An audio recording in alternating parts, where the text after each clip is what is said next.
The Galactic Concord Assembly Chamber was a marvel of ancient engineering, carved from the heart of a neutron star fragment that had been stabilized through technologies older than most spacefaring civilizations. Its walls shimmered with crystallized dark matter, and its ceiling opened to a manufactured viewport that displayed the swirling majesty of the Andromeda Galaxy in the distance. For 11,000 years, this chamber had witnessed the rise and fall of empires, the signing of treaties that reshaped stellar clusters, and the declarations of wars that extinguished entire species. Today, it witnessed something new, the sound of laughter. Ambassador Helena Vasquez stood at the speaking platform, her formal diplomatic robes settling around her shoulders with a weight that felt increasingly symbolic. The laughter came from all directions, from the clicking mandibles of the Vexorian delegates, from the resonant chest vibrations of the Cathari representatives, from the harmonic frequencies that served as mirth for the gaseous Melodyne collective. The human suggests, the Vexorian High Speaker translated for those species who hadn't fully processed her words, that we should resolve the Outer Rim territorial dispute through what they call binding arbitration and mutual concession. The High Speaker's compound eyes glittered with barely concealed contempt. How delightfully primitive. Helena kept her expression neutral. 23 years of diplomatic service had taught her that showing frustration was the fastest way to lose any negotiation. Behind her, her small human delegation, just 4 members, compared to the dozens each major power brought, remained equally composed. Ambassador Vasquez, the Melodyne chorus harmonized, their voices creating a symphony that translated into condescension. Your species has been part of the galactic community for barely 2 centuries. The Concord has methods for resolving disputes that have been refined over millennia. Your suggestion that we need your counsel on such matters is charming. Charming, agreed Warlord Thexakan of the Cathari Dominion, his massive form shifting in his reinforced seating platform. Like watching an infant creature attempt to teach its parents to hunt. His species had conquered 40 star systems through pure military might. They had no patience for what they perceived as weakness. Helena drew a breath. Honored delegates, I am not suggesting that humanity has superior wisdom. I am merely proposing that the current impasse, which has lasted 17 years and cost approximately 6 billion lives across 4 species, might benefit from a fresh perspective. Sometimes, those closest to a conflict cannot see solutions that are apparent to observers. This drew more laughter, though some of it was darker now. The Vexorian High Speaker leaned forward, his chitinous faceplates arranging themselves into what Helena had learned to recognize as a sneer. Fresh perspective, he repeated. Humanity's fresh perspective on galactic affairs has been noted, Ambassador. Your species' contribution to interstellar civilization has been marginal at best. You have no conquered territories. Your fleet, while adequate for local defense, poses no strategic threat to any major power. You have made no significant technological contributions that weren't already developed by older species. And your greatest claim to fame appears to be your persistence in attending these assemblies, offering opinions that no one requested. The chamber fell silent. Even by the brutal standards of galactic diplomacy, this was a direct insult, a statement designed to humiliate rather than merely dismiss. Helena's second-in-command, Deputy Ambassador Chen Wei, shifted slightly behind her. She could sense his anger, his desire to respond. But she kept her focus forward, her gaze steady on the High Speaker. Your observations regarding humanity's position in the galactic hierarchy are accurate, High Speaker, she said, her voice calm. We have not conquered. We have not threatened. We have not imposed. This is true. Then you admit your species' irrelevance to these proceedings? Warlord Thekakan growled. I admit nothing of the sort. Helena's tone didn't change, but something in her posture shifted, a straightening of the spine, a lifting of the chin that her human colleagues recognized. I merely acknowledge the facts as you have stated them, but I would ask the assembly to consider a question. The melodyne chorus rippled with impatient frequencies.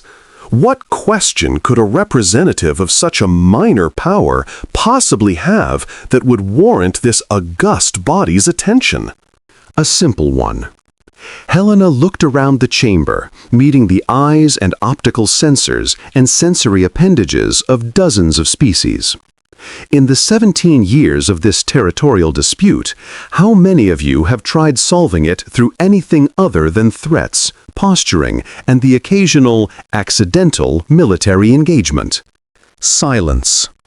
I have reviewed the records, Helena continued. 427 sessions devoted to this conflict.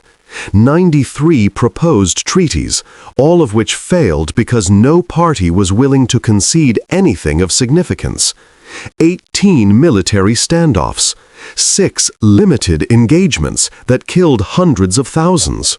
And in all that time, not once, not a single time, did any party suggest genuinely sitting down without preconditions to understand what the other side actually needed rather than what they demanded. The Vixorian High Speaker's mandibles clicked sharply. Because we know what they need. They need to acknowledge our rightful claim to the— And they say the same about you, Helena interrupted. That's my point, High Speaker. You've spent 17 years shouting past each other while civilians die. Humanity's suggestion isn't that we have superior wisdom. Our suggestion is that perhaps, just perhaps, a different approach might yield different results. For a moment, something like consideration flickered across several delegates' expressions. But then Warlord Thexicon laughed again, and the moment shattered. Different results, he rumbled. The human wants different results.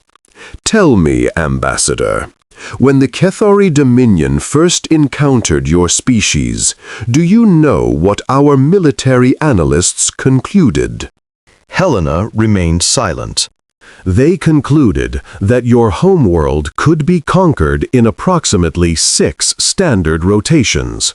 Your fleet destroyed in 3. Your species, had we chosen to make you subjects rather than trading partners, would have offered no meaningful resistance. He leaned forward, his massive tusked face filling the screen that displayed his image to the assembly. We chose to leave you alone because you weren't worth the effort of conquest. You possessed nothing we wanted, threatened nothing we valued, and controlled no strategic resources. You were, and remain, irrelevant. And yet, Helena said quietly, you didn't conquer us. Because it wasn't worth the effort. Perhaps. Or perhaps because, despite your power, you recognized something in humanity that gave you pause.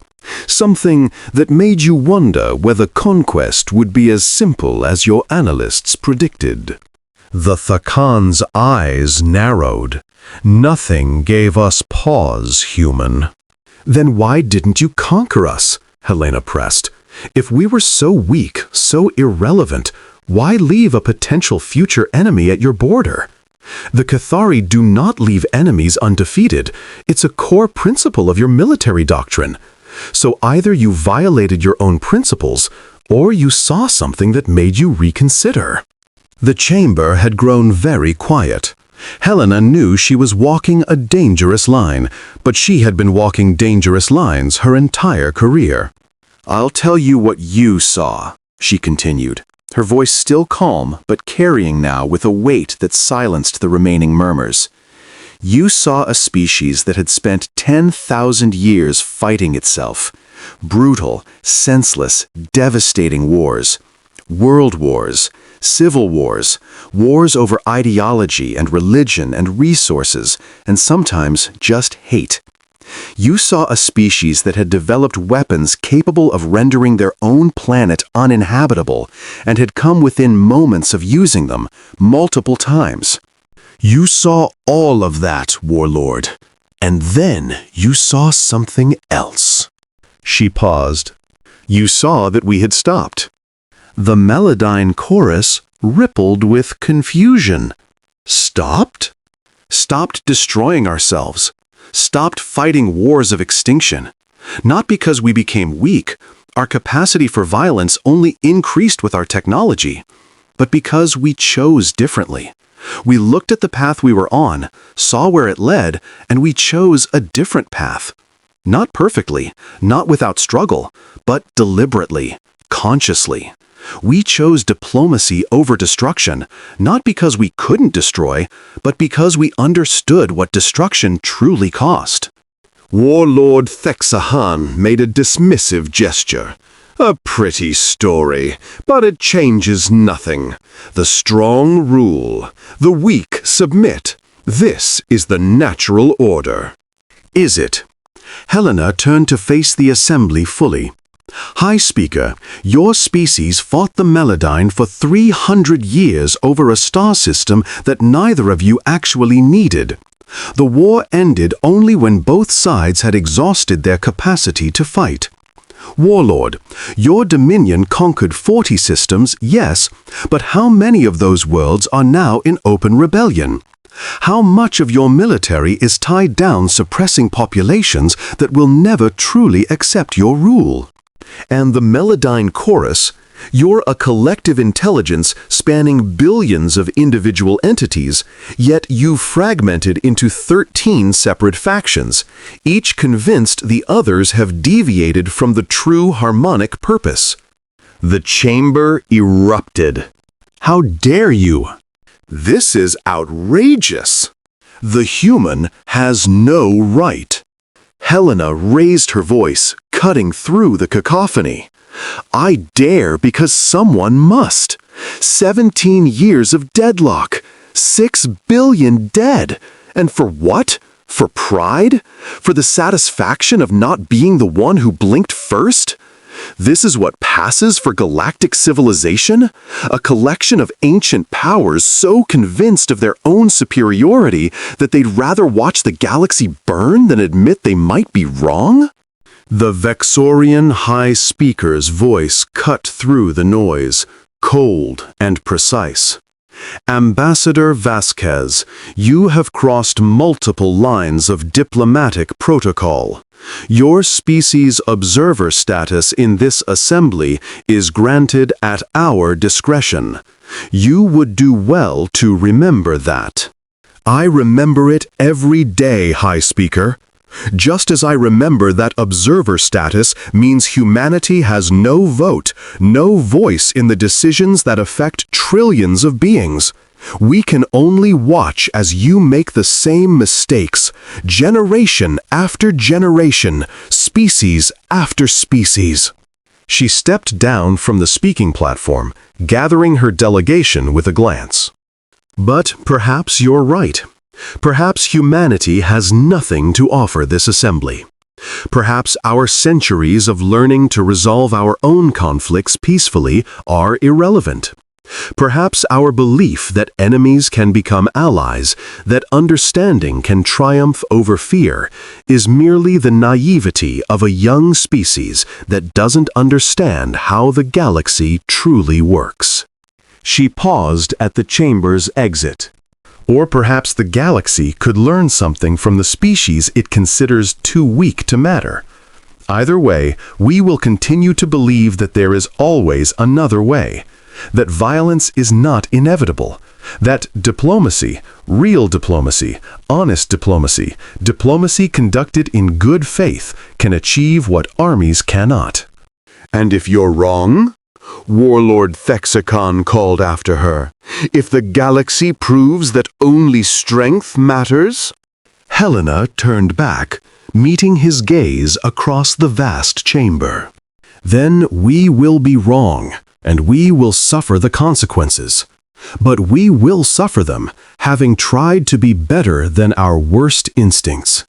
That, Warlord, is what humanity brings to the table. Not power, not technology, not ancient wisdom. Just an unshakable belief that the future doesn't have to repeat the past. She left the chamber to silence. Part 2. The Gathering Storm. 3 months later, the Outer Rim territorial dispute escalated into open warfare. The Vexorian supremacy and the Cathari Dominion committed their full fleets to combat, while the Melodyne Chorus fractured further, with 7 of their 13 factions choosing sides. The remaining 6 declared neutrality, only to find themselves targeted by all parties as potential future threats. The death toll rose from millions to billions. Ambassador Helena Vasquez watched the reports from Earth's Diplomatic Command Center, a modest facility compared to the orbital palaces maintained by the major powers. Around her, analysts and communication specialists worked in tense coordination, monitoring the expanding conflict. The Vexorians have deployed their Extinction-class weapons in the Tellus cluster, reported Deputy Ambassador Chen Wei, his face gray with fatigue. 17 inhabited worlds, combined population of approximately 40 billion. The Cathari response will be proportional. Helena closed her eyes. 40 billion lives. Entire civilizations erased because 2 powers couldn't agree on where to draw a line on a map. And the assembly? Emergency session called. No response yet from either primary combatant. They won't respond. They're both too committed now. Neither can back down without appearing weak. Helena opened her eyes. What about the neutrals? Terrified. The minor powers are all scrambling to align with whoever they think will win. 3 have already pledged support to the Dominion, 2 to the Supremacy. The rest are trying to remain uninvolved. And humanity? Chen Wei hesitated. We've received. Helena looked at him sharply. What kind of inquiries? From several minor powers. Quietly, off the record. He pulled up a display showing a dozen flagged communications. They're asking if we have any proposals, any alternatives. They remember your speech. My speech that was mocked and dismissed? Yes, but now. He gestured at the displays showing the expanding war. Now things are different. Now they're scared, and scared people remember the voice that told them there was another way. Helena stood, walking to the main display that showed the galactic map. Red zones indicating active combat spread like a disease across the outer rim. Yellow zones showed areas at risk. Green zones, those deemed safe, were shrinking by the day. Get me secure communications with every neutral power that's reached out, and reach out to those who haven't, quietly. What are you planning? I'm planning to offer them what we offered the Assembly. Diplomacy. Real diplomacy. The kind that listens before it speaks, and seeks understanding before it demands concession. Chen Wei's expression was troubled. Ambassador, if the major powers discover that we're organizing the neutrals, they'll see it as a threat. We could be targeted. We could be targeted anyway. The war is expanding. Eventually, there will be no more neutral zones. Helena turned to face him. But you're right. This is dangerous. If you or anyone on this team wants to withdraw from this operation, I'll understand. She looked around the room at her staff. 43 people. Young, idealistic, dedicated to a cause that the galaxy had dismissed as foolish. They had signed up for diplomatic service, not for the possibility of making humanity a target in an interstellar war. To a person, they remained at their stations. "No one's leaving," Chen Wei said simply. "We didn't choose this work because it was safe. We chose it because it was right." Helena felt something tighten in her throat. "Then let's get to work. We have a galaxy to save." Part 3. The Quiet Alliance. Over the following weeks, humanity conducted the most complex diplomatic operation in its history. Ambassador Vasquez and her team worked around the clock, opening channels with neutral powers, building trust through small gestures, demonstrating through action the principles that had been mocked in the assembly chamber. The first success came with the Tellurian Compact, a minor federation of 12 worlds that found themselves directly in the path of the expanding conflict. Tellurian leadership was desperate. Their fleet could hold off neither the Vexorians nor the Cathari, and their pleas for intervention from other major powers had been ignored. Helena met with their ambassador, a dignified elder named Cassian Vox, in a secure communication chamber. "You come to us with offers of alliance," Vox said, his ancient face creased with worry. "But what can humanity offer that we cannot already provide ourselves? Your fleet is no larger than ours. Your technology is no more advanced. How can you promise protection that you cannot deliver?" "I cannot promise protection through force," Helena admitted, "but I can offer something else. Unity." "Unity?" "Right now, the Tellurian Compact stands alone. So does the Sindarian League. So does the Chorus Fragment that calls itself the Melodyne Seventh. So do a dozen other minor powers and neutral factions. Each of you is weak alone. But together—" Vox's eyes narrowed. "You're suggesting an alliance of the weak against the strong?" "I'm suggesting a coalition of the reasonable against the unreasonable. Not to fight, not to threaten, but to speak with a single voice. To present a united front that says to the major powers, this far and no further. Your war is not our war. Your disputes are not our disputes, and you do not have the right to destroy our worlds in your conflict." "And if they ignore us? If they decide that a coalition of minor powers is just a larger target?" Helena leaned forward. "Then we make it clear that there will be consequences. Not military consequences, we cannot win that fight, but economic consequences, diplomatic consequences. The minor powers control many resources that the major powers need. We control trade routes.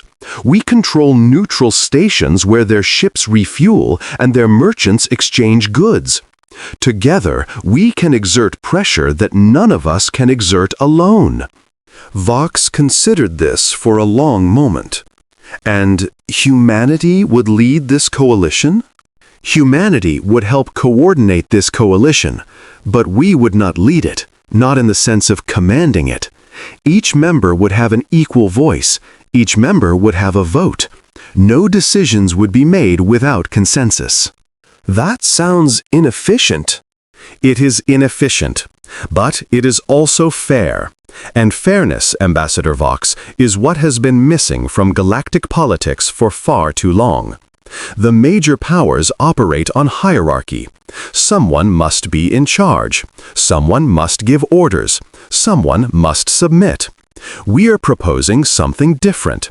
A partnership of equals, working together toward shared goals." Vox was silent for a long time. Then, slowly, he nodded. "The Tellurian Compact will join your coalition, Ambassador Vasquez. Not because we believe it will succeed. I am old enough to be realistic about our chances. But because trying something different is better than waiting to be destroyed." "That's all any of us can do, Ambassador. Try something different. Try something better." One by one, other powers followed. The Sindarian League joined, bringing their formidable intelligence networks.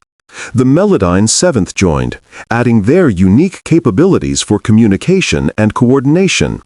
Smaller federations, independent worlds, trade consortiums, and refugee fleets all pledged themselves to what became known as the Accord of Voices. Humanity, the species that had been mocked as irrelevant, found itself at the center of a growing movement, not through conquest or intimidation, but through the simple power of offering an alternative. Part 4. The Warning. 6 months into the war, with casualties approaching 50 billion, the major powers finally took notice of the Accord of Voices. A formal summons arrived at Earth's diplomatic command center, bearing the seals of both the Vexorian supremacy and the Cathari dominion. Helena Vasquez was commanded, not requested, but commanded, to appear before a joint tribunal to explain humanity's activities. "It's a trap," Chenwei warned. "They're going to make an example of us." "Possibly," Helena agreed. "But if we refuse to appear, they'll use that as justification for direct action against Earth. At least if I go, I can speak." "And if they don't let you leave?" Helena smiled grimly. "Then I'll die knowing I tried. Isn't that what we signed up for?" The tribunal was held on a neutral station that both major powers had agreed not to destroy, for now. Helena arrived with a minimal escort, acutely aware that Vexorian and Cathari warships surrounded the station in numbers that could vaporize it in seconds. The chamber where the tribunal met was smaller than the Grand Assembly, but no less intimidating. Vexorian High Speaker Zekthal sat on one side, flanked by military advisors. Warlord Thekakon occupied the other, his massive form still radiating the predatory confidence that had conquered 40 worlds. Between them, a panel of neutral judges, required by ancient law, watched with expressions that ranged from sympathy to resigned acceptance. "Ambassador Vasquez," High Speaker Zekthal began, his compound eyes fixing on her with cold precision. "You stand accused of conspiracy against the established order, of organizing minor powers into an unlawful alliance designed to interfere with the legitimate actions of sovereign governments, of sedition, treason against the galactic community, and incitement to rebellion. How do you plead?" Helena stepped forward. "I plead that the charges as stated are absurd." Murmurs ran through the chamber. Warlord Thexahan leaned forward, his tusked face displaying what might have been amusement. "Absurd? You deny organizing the Accord of Voices?" "I deny nothing. I helped coordinate a coalition of nations that wished to speak with a common voice. That is diplomacy, Warlord, my profession. What I deny is that this constitutes any form of crime." "You organized an alliance that opposes the actions of your superiors," High Speaker Zekthal clicked. "That is sedition." "Humanity has no superiors," Helena replied calmly. "We have not sworn allegiance to the supremacy or the dominion. We have not placed ourselves under anyone's authority. We are a free and independent species, and we have the right to associate with whomever we choose." "You are a minor power," Thexakan growled. "You exist at our sufferance. If we chose—" "Yes, Warlord, you've made that clear, multiple times. You could destroy us. You have that power." Helena's voice didn't waver. "But you haven't. And the reason you haven't isn't mercy or indifference. It's because you know that destroying humanity wouldn't solve your problems. It wouldn't end this war. It wouldn't restore the territories you've lost or bring back the billions you've killed. It would just be more destruction, more death, more waste. She turned to address both leaders directly. You summoned me here to intimidate me, to demonstrate your power, to make clear that humanity should know its place and stop interfering in affairs beyond our station. But here is the truth that you don't want to acknowledge. This war is destroying you. Both of you. The Vexorian economy has contracted by 40% since hostilities began. The Cathari Dominion is facing open rebellion in 12 of its 40 territories. And the death toll that you dismiss as acceptable losses, has reached 63 billion beings with no end in sight. That is the cost of war, Zekthal said coldly. We have accepted it. Have you? Have you truly accepted it? Helena stepped closer, her voice dropping but somehow carrying even more weight. When this war ends, and it will end eventually because all wars end, what will you have? Ruined worlds, traumatized populations, economies in collapse. And for what? For a border? For territory? For the satisfaction of not being the one who backed down first? You speak of things you don't understand, Thexacon rumbled. The honor of the Dominion. Honor? Helena's voice cracked like a whip. You speak to me of honor? I've read the reports from the Tellus Cluster, Warlord. 17 worlds, 40 billion civilians, vaporized. Not soldiers, not combatants, civilians. Children, families, erased from existence because they had the misfortune of living in the wrong place. Is that your honor? Is that the legacy you want the Cathari to carry? The chamber fell absolutely silent. The Thacon's expression shifted. Something flickered in his eyes that might have been doubt? Pain? But it was gone instantly, replaced by rigid fury. You dare? I dare because someone must. Helena shouted now, all diplomatic composure abandoned. I dare because for 17 years no one has dared.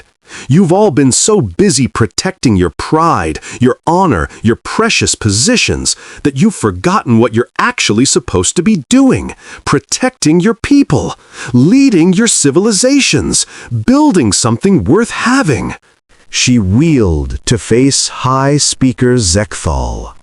The Vexorian supremacy was founded on principles of order and stability. Your ancestors built an empire not through conquest, but through efficient administration, through providing services that other species valued, through demonstrating that under Vexorian leadership worlds prospered. When did that change? When did the supremacy decide that ruling through fear was preferable to ruling through competence? Zexthal's mandibles worked, but he said nothing. Helena turned back to address both leaders together. The accord of voices is not your enemy. We don't want to fight you. We can't fight you. You're right about that. What we want is for you to stop, to step back, to look at what you're doing and ask yourselves if there isn't a better way. And if we refuse. The Thecacon's voice was low, dangerous.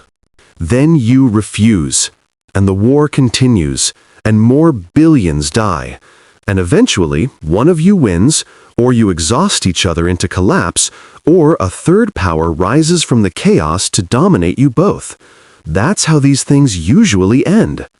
Helena spread her hands. But it doesn't have to. That's what humanity is trying to say. That's what we've been trying to say since we joined this community.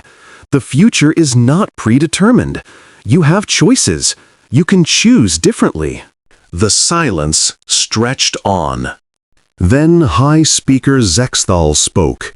his voice cold but carrying something else beneath the ice, something that might have been weariness. The Vexorian supremacy will consider the ambassador's words. This tribunal is adjourned pending further review. As Helena was escorted from the chamber, Warlord Thexicon called after her.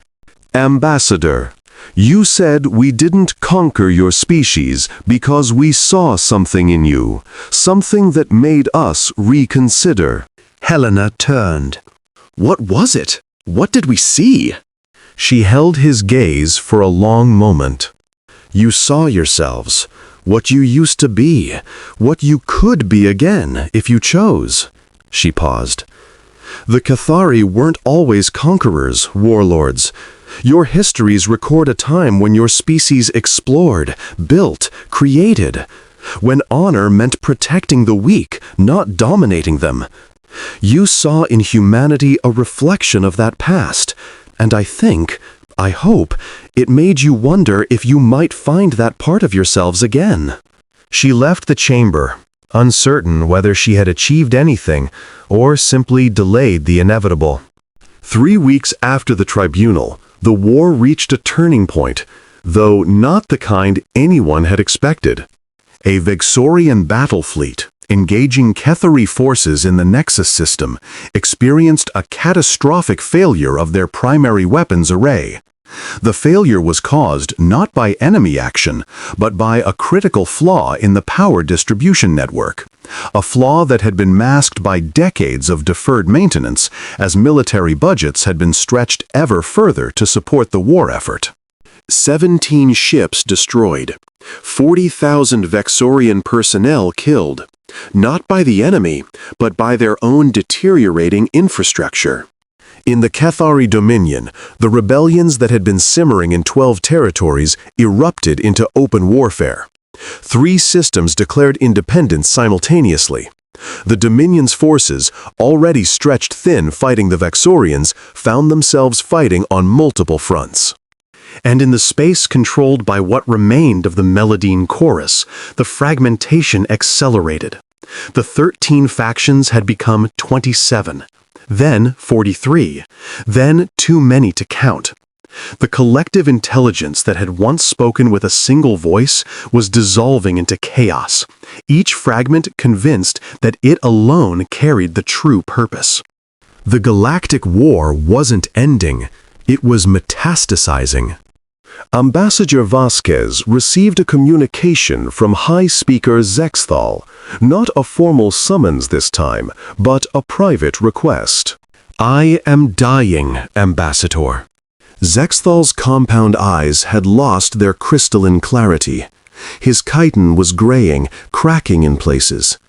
Helena recognized the signs of a Vexorian entering their final molt, the one that led not to renewal, but to dissolution.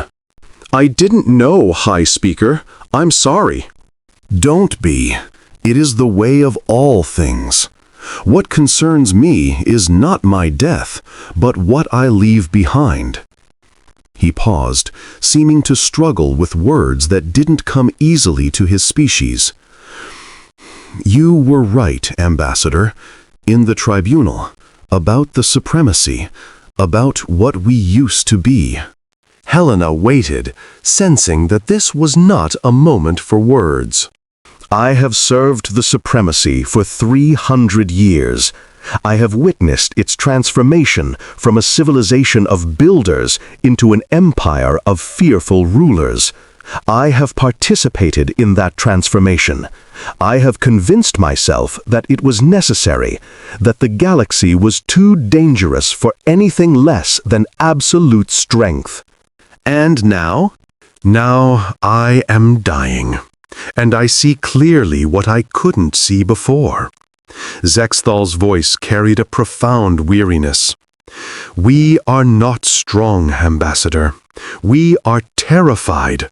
All of us, the supremacy, the dominion, even the Meladine. We are ancient civilizations confronting our own decline, and we don't know how to face it except through violence. We see threats everywhere because we cannot imagine any other way of relating to the galaxy. That doesn't have to be true, Helena said gently. Perhaps not, but I will not live to see if it can change. Zekthal leaned forward, his dying eyes focusing with sudden intensity. I have one final act left in me, Ambassador. One last thing I can do for my species and for the galaxy. I can name my successor. Helena's breath caught. In Vexorian politics, the High Speaker's chosen successor was not guaranteed the position, but their endorsement carried enormous weight. Zekthal was offering to shape the future of the supremacy, even from his deathbed. I will name Vexria, Zekthal continued. She is young by our standards, inexperienced, but she has spent the last 50 years studying human diplomacy. She believes, as you do, that there are better ways than war. Why are you telling me this? Because I want you to support her, quietly, through whatever channels you have. She will face opposition from the military factions, from the traditionalists, from everyone who has benefited from our current path. She will need allies. And you believe humanity can be that ally? I believe humanity is the only species in this galaxy that consistently chooses hope over fear. I mocked you in the assembly, Ambassador. I dismissed your species as irrelevant. I was wrong. Zexthal's voice grew weaker, but his words carried a fierce conviction. You are not irrelevant. You are necessary. You are the voice that tells us we can be better, and sometimes that is enough. We'll support her, Helena promised, whatever we can do. Zekthal nodded slowly. One more thing, Ambassador. A warning. What warning? Warlord Thexa Khan is not what he seems. He plays the part of the brutal conqueror because that is what his society demands. But in private communications, in unguarded moments, he is something else, something more complicated. Zexthal's eyes dimmed further. He was moved by your words at the tribunal, more than he showed, more than he can admit even to himself. What are you saying? I am saying that if the right person at the right moment said the right words to him, he might surprise you. He might surprise everyone. The High Speaker's breathing grew labored. The Cathari Honor Code includes a concept that has largely been forgotten: the warrior's choice. The moment when a great fighter recognizes that the greatest battle is not against enemies, but against one's own worst nature. And you think Thexa Khan is capable of that choice? I think every being is capable of that choice, Ambassador. That is what you've been trying to tell us all along, isn't it? That the future is not predetermined, that we can choose differently. High Speaker Zexthal died 3 hours later. His endorsement of Vexria as his successor was announced across the Vexorian supremacy, sparking immediate conflict between those who supported the young reformer and those who saw her as a threat to the established order. The war, which had been terrible before, became something worse. But something else was happening as well. Something that the major powers, focused on their grand strategies, failed to notice. The accord of voices was growing. Part 6. The Gathering. 1 year after the war began, the accord of voices had grown from a handful of minor powers to a coalition of over 200 worlds. They controlled no major military forces, but they controlled something increasingly valuable: the infrastructure of galactic civilization itself. Trade stations, refueling depots, communication networks, repair facilities. The minor powers, often dismissed as mere service providers, actually formed the connective tissue that held the galaxy together. And now, under humanity's quiet coordination, they began to speak as one. We're implementing Phase 3, Deputy Ambassador Chen Wei reported. All Accord stations are now enforcing the new protocols. Helena nodded, studying the galactic map. Red zones still dominated. The war had not stopped, but new patterns were emerging. Yellow buffer zones, created by Accord members who refused to allow either side to use their facilities for military purposes. Green zones, where the Accord's economic power was creating islands of stability in the chaos. How are the major powers responding? Mixed. The Vexorian military faction is threatening retaliation against any station that refuses them service. But Vexoria's reformers are pushing back, arguing that attacking neutral stations would only strengthen the Accord's position. And the Dominion? Chen Wei hesitated. Warlord Thexa Khan has been unpredictable. He's made threats, but he hasn't acted on them. Some of our analysts think he's waiting to see how the situation develops. Others think he's distracted by the internal rebellions. Helena drummed her fingers on the console. What about the third option? What third option? The option where he's genuinely reconsidering his approach. Chen Wei's expression was skeptical. Ambassador, with respect, Thurka Khan has spent his entire life as a conqueror.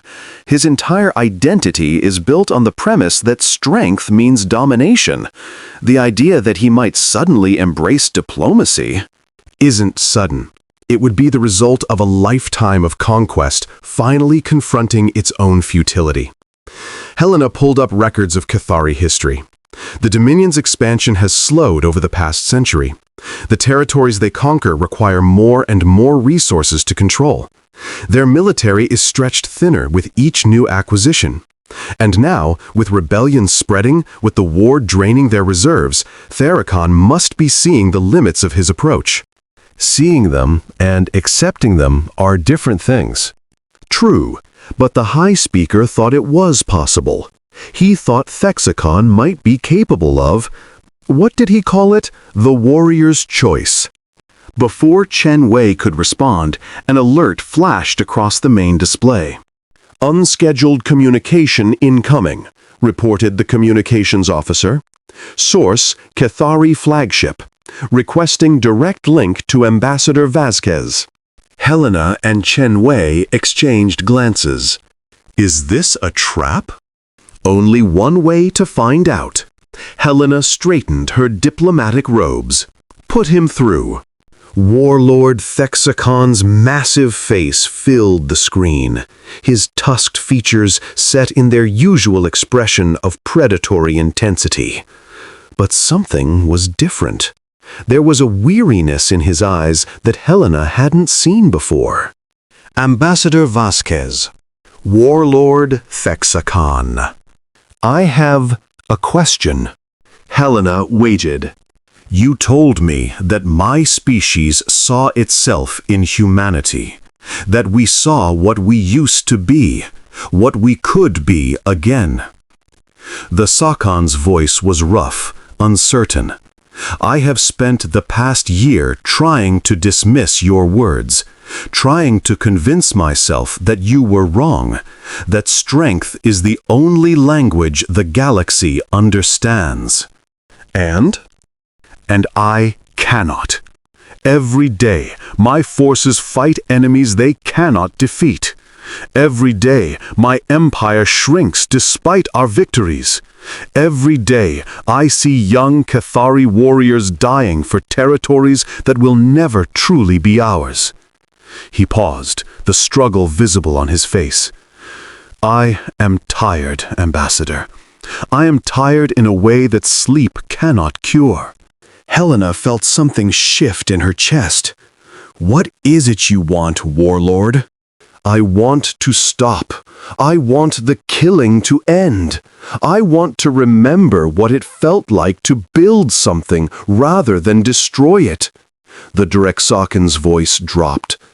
"But I don't know how. I have been a warrior for so long that I have forgotten how to be anything else. The Dominion would see peace as weakness. My own people would turn against me if I showed hesitation." Then show something else. What? The Cathari Honor Code speaks of the warrior's choice. The moment when a great fighter recognizes that the greatest battle is not against enemies, but against one's own worst nature.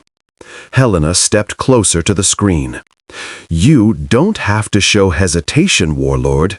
You can show transformation. You can demonstrate that a true warrior knows when to fight and when to find another way. The Dominion would never accept. The Dominion might accept more than you think. Right now, your people are dying in rebellions they can't suppress, in wars they can't win, for territories they can never truly hold. How many of them are tired too? How many of them are waiting for someone to give them permission to stop? The Thekon was silent for a long moment. "What would you have me do, Ambassador?" "Meet with Vexria, the new Vexorian High Speaker. She's a reformer, but she's constrained by the military factions in her own government. If you approached her with an offer of peace, not surrender, but genuine negotiation, you might give her the leverage she needs." The war has gone too far for simple negotiation. Then don't offer simple negotiation.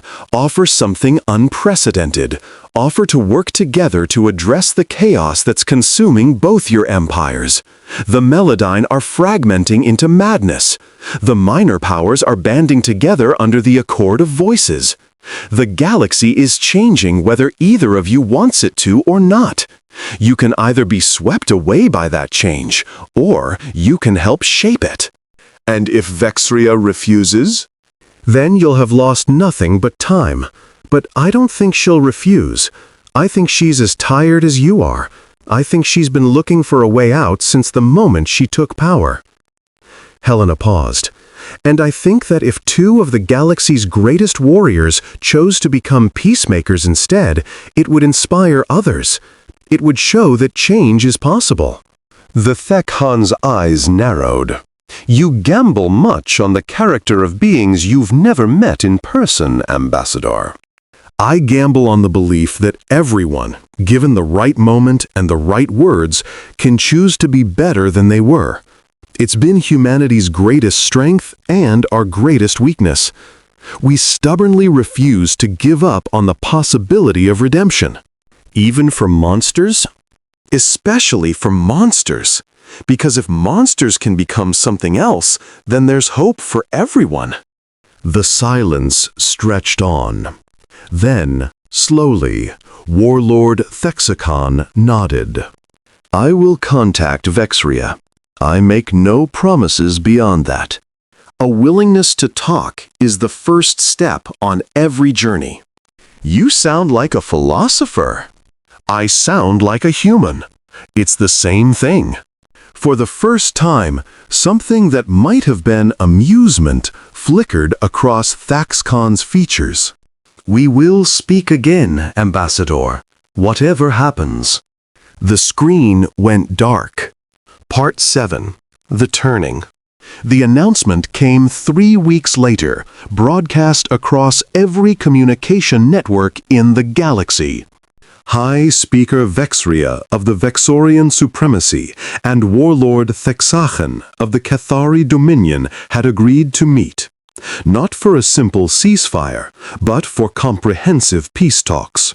The venue would be neutral territory, a station controlled by the Accord of Voices. The mediators would be human.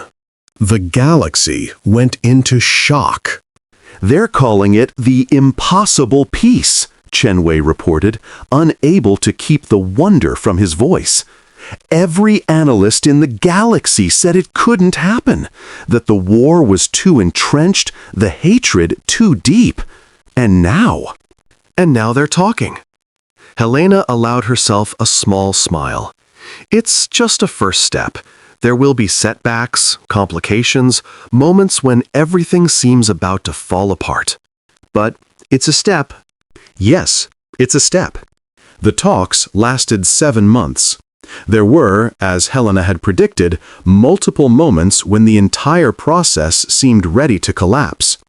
Deep-seated hatreds, generations of propaganda, military factions on both sides desperate to continue the conflict, all threatened to derail the negotiations. But something had changed. Both Vexria and Thexicon had made a choice. And having made it, they found reserves of patience and determination that surprised everyone. They listened to each other. They acknowledged each other's grievances. They searched for solutions rather than victories. And the human mediators, led by Ambassador Vasquez, provided something neither empire had experienced before: honest brokering. No hidden agendas, no strategic positioning, no attempts to gain advantage from the negotiations. Just a genuine desire to find common ground. "Why do you do this?" Vexria asked Helena during a break in the negotiations. "What does humanity gain from helping us make peace?" "A galaxy where peace is possible," Helena replied. "That's worth more than any territory or trade advantage." "But you could have remained neutral. Let us destroy each other. Risen from the ashes to claim what was left." "We could have, but that's not who we choose to be." Vexria studied her for a long moment. "High Speaker Zekthal was right about you, about humanity. You really do believe in the possibility of better." "We believe in it because we've lived it. We came within moments of destroying ourselves multiple times. But we didn't. We chose differently. And if we could change, anyone can." "I hope you're right, Ambassador, for all our sakes." The Treaty of Voices, as it came to be called, was signed on a day that would be remembered across the galaxy for millennia. It ended the war, established new territorial boundaries, created mechanisms for resolving future disputes peacefully, and, most remarkably, laid the groundwork for cooperation between the former enemies. But that wasn't all. The treaty also formally recognized the Accord of Voices as a legitimate political entity. The coalition of minor powers that humanity had helped build was given a permanent voice in galactic affairs.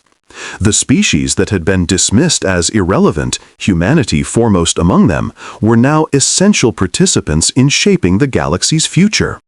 1 year after the Treaty of Voices, Ambassador Helena Vasquez returned to the Galactic Concord Assembly Chamber. This time, she didn't stand at the speaking platform as a representative of an observer species. She stood as the first elected chair of the Accord of Voices, speaking on behalf of over 200 worlds. The same chamber that had mocked human diplomacy now listened in respectful silence. She paused, looking around the chamber. So many of the faces were new. Vexaria sat where Zekthal once had, her young features showing the weight of leadership. Vexicon remained on the Cathari platform, but his posture had changed, the predatory tension replaced by something more contemplative. The Meladin factions, still fractured but beginning to harmonize again, floated in their designated space. "I stand before you to acknowledge what we've accomplished together. Not what humanity accomplished, what we all accomplished. The Treaty of Voices wasn't imposed by the Accord. It wasn't forced by military pressure or economic coercion. It was negotiated by beings who chose to sit down and listen to each other. Beings who chose, despite generations of hatred, to imagine a different future." Helena stepped forward, her voice gaining strength. "For millennia, this galaxy has operated on a simple principle: might makes right. The strong dominate, the weak submit, and peace is merely a pause between wars. We've accepted this as natural, inevitable, the way things must be. But it isn't. It never was. It was a choice, a collective choice made by civilizations that didn't know any other way. And choices can be changed. She gestured to the display that showed the galactic map, now dominated by green zones where peace held. Look at what we've built. Trade flowing where weapons once fired. Communication replacing conflict. Trust, slowly, painfully, beginning to form between species that have fought for centuries. It's fragile, it's imperfect, it could still fail. But it exists. And if it exists, then more is possible. Helena turned to face the full assembly directly. Humanity was mocked for believing in diplomacy, for insisting that there was always another way, for stubbornly, naively, foolishly holding on to the idea that enemies could become allies, and that understanding was stronger than force. We don't claim to be wise. We don't claim to be strong. We are a young species, still learning, still making mistakes. But we know one thing that the galaxy seems to have forgotten. The future is not written. Every moment is a choice. Every conflict is an opportunity. Every enemy is a potential friend who hasn't yet been understood. She paused, letting the words settle. The galaxy mocked human diplomacy. But diplomacy didn't fail. Mockery didn't stop us. We kept speaking, kept listening, kept believing. And eventually, some of you began to hear. Now we stand together, not as conquerors and conquered, not as strong and weak, but as partners in the most important project any civilization can undertake, building a future worth living in. Helena's voice dropped, but carried clearly to every corner of the vast chamber. I don't know what that future will look like. I don't know if the peace we've built will last. I don't know if we'll succeed in transforming this galaxy from a battleground into a community. But I know this: as long as beings exist who are willing to sit down, listen, and imagine something better, hope exists. And hope, in the end, is the only thing that has ever truly changed anything. She straightened to her full height. Humanity spoke once and was mocked. Humanity spoke again and was heard. We will continue to speak, not because we expect to win every argument, but because the conversation itself is what matters. The willingness to keep talking, to keep trying, to keep believing in better. That is what humanity brings to the galaxy.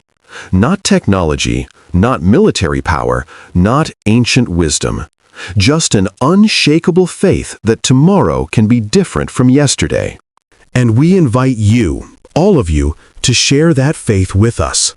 The chamber was silent for a long moment after she finished. Then, slowly, the applause began.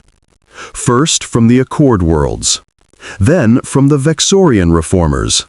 Then, surprisingly, from Warlord Thakan himself, his massive hands coming together in the Cathari gesture of highest respect.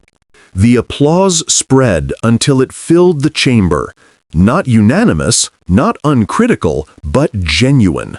The sound of a galaxy taking its first uncertain steps towards something new. Epilogue. The Long Road.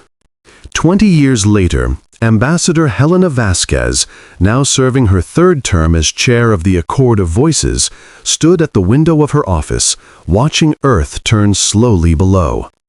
At 93 years old, she had lived long enough to see the galaxy change in ways she had once only dreamed of. The Treaty of Voices had held. Not without challenges, not without setbacks, but fundamentally held. 3 more major conflicts had been resolved through negotiation rather than war. The Accord of Voices had grown to include over 500 worlds, including former major powers who had recognized the advantages of cooperation. Humanity, The species once dismissed as irrelevant had become something else entirely. Not rulers, they had never sought that. Not the strongest or the most technologically advanced or the wisest, but perhaps the most essential. They were the bridge builders, the translators between alien worldviews, the patient voices that insisted, year after year, that dialogue was possible, that understanding could grow, that the future was never fixed. Other species had larger fleets, older histories, more advanced technologies, but no one else in the galaxy seemed to believe quite as stubbornly in the power of simply sitting down and talking. Ambassador? Her aide, a young woman named Sarah Okonkwo, appeared at the door. High Speaker Vexria is requesting a secure channel. She says it's urgent. Helena smiled. Even after 20 years of peace, urgent messages still made her heart race. Some habits never changed. Put her through. Vexria's face appeared on the screen, still young by Vexorian standards, despite the decades of leadership. Her compound eyes carried the same fierce intelligence that had made her a reformer, tempered now by experience. Helena, we have a situation. What kind of situation? The Melodyne Collective, the Full Collective, the fragments that have been fighting each other for decades, they've requested mediation. All of them.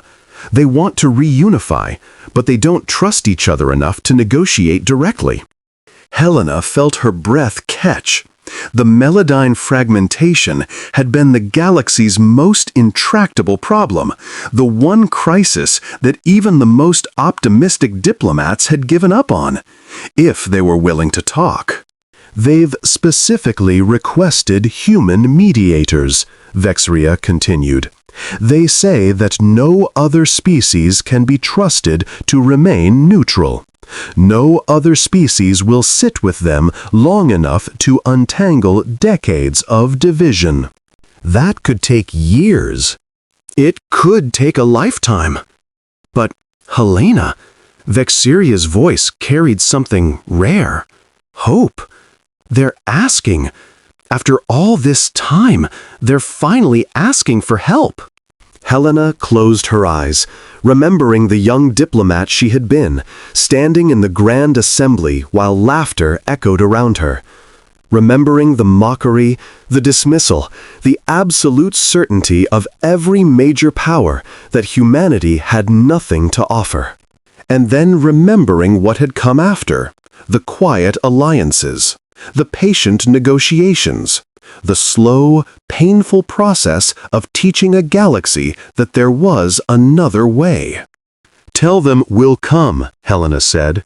Tell them humanity will always come, as long as someone is willing to talk. She ended the call and returned to the window, watching Earth turn. Somewhere down there, new diplomats were training, new ambassadors learning the lessons that humanity had spent centuries discovering. That every enemy was a potential friend who hadn't yet been understood. That the future was never fixed, never predetermined, always open to change. That the most powerful weapon in the universe wasn't a fleet or a bomb or advanced technology. It was the willingness to sit down with someone different and say, "Tell me what you need. Help me understand." The galaxy had mocked human diplomacy, and humanity had answered, not with anger or force, but with the one thing that no one had expected. They had just kept talking, and eventually the galaxy had started to listen. The end.